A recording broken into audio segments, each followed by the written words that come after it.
Eh bien bonjour à tous, on se retrouve aujourd'hui pour une nouvelle vidéo, tuto vidéo. Donc on va s'occuper du repiquage des tomates, tomates qui ont été semées le 6 mars. Tout simplement, je vais vous faire voir rapidement le remplissage des godets, c'est tout simple.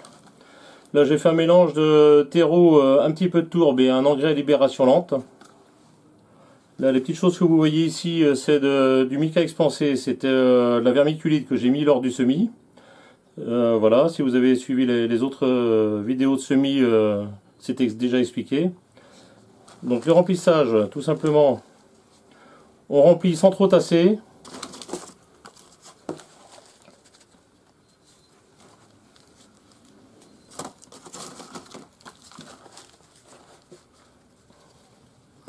Voilà, c'est l'eau ensuite qui va se charger de tasser le terreau, ce qu'on appelle le tassement hydraulique.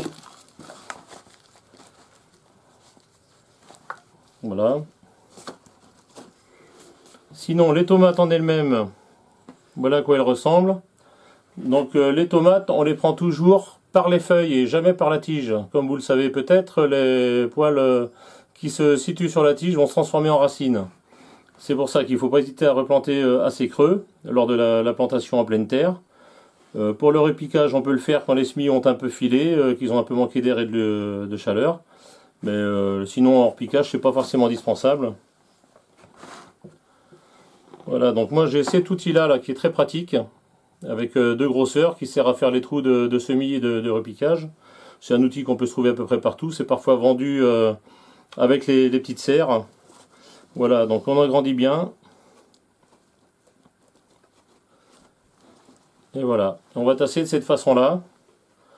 On prend toujours par les feuilles. On fait un trou assez large. Il faut essayer d'éviter de faire se retourner les racines lors du repiquage.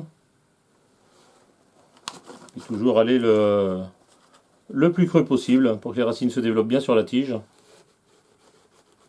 On va tasser autour avec le petit accessoire. On finit par tasser au bout des doigts, mais toujours sans toucher la tige. Voilà.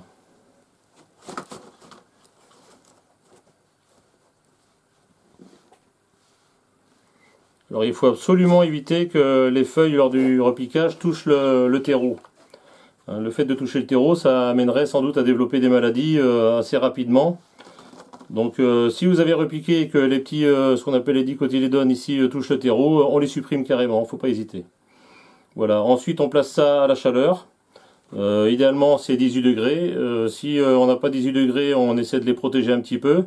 Moi je les mets plutôt sous châssis, comme je suis de la région nantaise, c'est du châssis nantais, qui est assez facile à fabriquer. Vous pouvez faire ça en bricolant, c'est des planches de bois et un châssis en verre.